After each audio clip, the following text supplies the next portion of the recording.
IAS, IPS, IFS ఇతర ఉన్నతాధికారులను ఎవరికి ఎక్కడ అవకాశం ఉంటే అక్కడ రెసిడెన్షియల్ స్కూల్స్లో ఈరోజు ఈ కార్యక్రమంలో పాల్గొనడానికి రాష్ట్ర ప్రభుత్వం ఒక నిర్ణయం తీసుకొని అందులో భాగంగానే ఈరోజు తెలంగాణ రాష్ట్ర ముఖ్యమంత్రిగా ఈ చిల్కూరు సోషల్ వెల్ఫేర్ రెసిడెన్షియల్ స్కూల్లో నేను ఈ కార్యక్రమంలో పాల్గొనడం జరిగింది.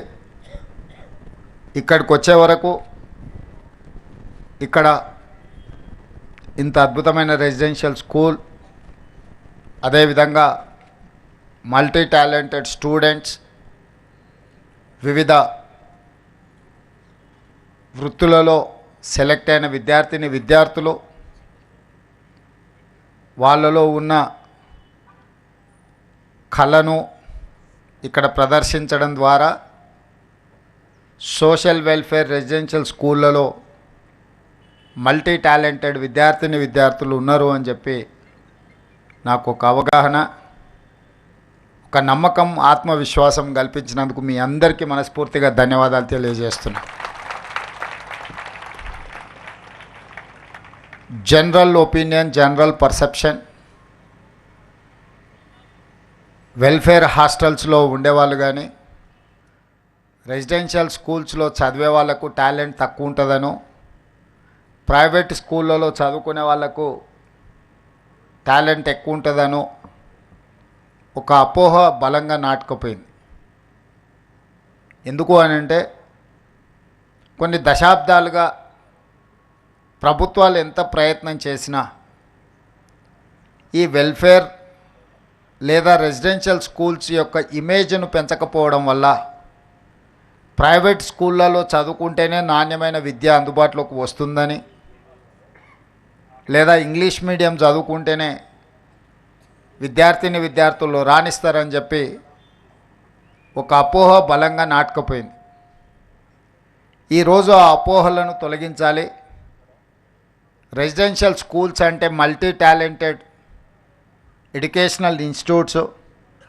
ఇవి ఈనాడు కాదు, ఆనాడు పివి నరసింహారావు గారు ఉమ్మడి ఆంధ్రప్రదేశ్ ముఖ్యమంత్రిగా ఉన్నప్పుడు మొట్టమొదట రెసిడెన్షియల్ స్కూల్స్ విధానాన్ని వారు ప్రవేశపెట్టడం జరిగింది. సర్వేల్ గ్రామంలో, మునుగోడు శాసనసభ నియోజకవర్గం, నల్గొండలో నాకు తెలిసి 1971 ఆ ప్రాంతంలో పివి నరసింహారావు గారు మొట్టమొదటి రెసిడెన్షియల్ స్కూల్ని ప్రారంభించి ఉమ్మడి రాష్ట్రంలో ఉండే విద్యార్థులకు అవకాశం కల్పిస్తే అక్కడి నుంచి చాలామంది ఐఏఎస్లు, ఐపీఎస్లు చాలామంది అక్కడ సర్వేల్ రెసిడెన్షియల్ స్కూల్లో చదువుకున్న వాళ్ళు సెలెక్ట్ అయ్యారు. ఉదాహరణ, ఈరోజు పబ్లిక్ సర్వీస్ కమిషన్ చైర్మన్గా నియామకం జరిగిన మొన్నటి వరకు విద్యాశాఖ ప్రిన్సిపల్ సెక్రటరీ బాధ్యతలు నిర్వహించిన special chief secretary Burra Venkatesham garu ఈరోజు తెలంగాణ పబ్లిక్ సర్వీస్ కమిషన్ చైర్మన్గా నియామకం జరిగిన వారు సర్వేల్ రెసిడెన్షియల్ స్కూల్స్లో చదువుకున్న ఒక విద్యార్థి. అదేవిధంగా అతనికంటే ముందు పబ్లిక్ సర్వీస్ చైర్మన్గా పనిచేసిన మహేందర్ రెడ్డి గారు తెలంగాణ రాష్ట్ర డీజీపీగా 35 సంవత్సరాల ఐపీఎస్గా ఎన్నో ప్రతిష్టాత్మకమైన పోలీస్ రిఫార్మ్స్ తీసుకొచ్చిన మహేందర్ రెడ్డి గారు కూడా సర్వేల్ రెసిడెన్షియల్ స్కూల్లో విద్యార్థి.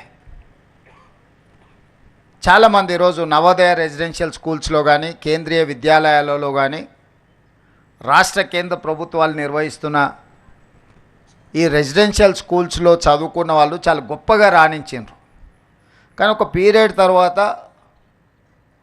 ప్రైవేట్ స్కూల్స్, ప్రైవేట్ కాలేజీలతో కాంపిటీషన్ చేయాల్సిన పరిస్థితి రావడం, ఆ పరిస్థితుల్లో ప్రభుత్వం యొక్క ఫోకస్ ఈ రెసిడెన్షియల్ స్కూళ్ళ మీద తగ్గడం, తద్వారా ఈ రెసిడెన్షియల్ స్కూల్స్ ఆర్ గవర్నమెంట్ స్కూల్స్లో చదువుకునే వాళ్ళు అత్యంత నిరుపేదలు లేదా నిర్లక్ష్యానికి లోనైన వాళ్ళు మాత్రమే చదువుకుంటారని ఒక అపోహ బలంగా నాటుకుపోయింది. ఈ అపోహల నుంచి విద్యా సంస్థల్ని, ముఖ్యంగా ఎస్సీ, ఎస్టీ, బీసీ, మైనారిటీ సామాజిక వర్గాలకు సంబంధించిన వాళ్లకు ఒక సంపూర్ణమైన విశ్వాసం, నమ్మకం కలిగించాలన్న ఆలోచన రాష్ట్ర ప్రభుత్వం మేము బాధ్యత చేపట్టిన తర్వాత పలు దఫాలుగా చర్చించడం జరిగింది. దీనికి సంబంధించి ఉప ముఖ్యమంత్రి బట్టి విక్రమార్క గారు ఇతర మంత్రివర్గ సహచరులతో కమిటీ వేసి అసలు ఎలాంటి ప్రక్షాళన చేయాలి, ఏ విధంగా విధి విధానాలలో మార్పు తీసుకొచ్చి అధికారులతో పాటు ప్రజాప్రతినిధులను కూడా ఒక బాధ్యత అప్పగించి ఒక సోషల్ రెస్పాన్సిబిలిటీ, ఒక సామాజిక బాధ్యతగా తప్పకుండా ఈ రెసిడెన్షియల్ స్కూళ్ళలో విద్యా ప్రమాణాలను పెంచాలి, నాణ్యమైన వసతులను కల్పించాలని ఒక దృఢ సంకల్పంతో ఈనాడు తెలంగాణ రాష్ట్ర ప్రభుత్వం ముందుకు వెళ్తుంది.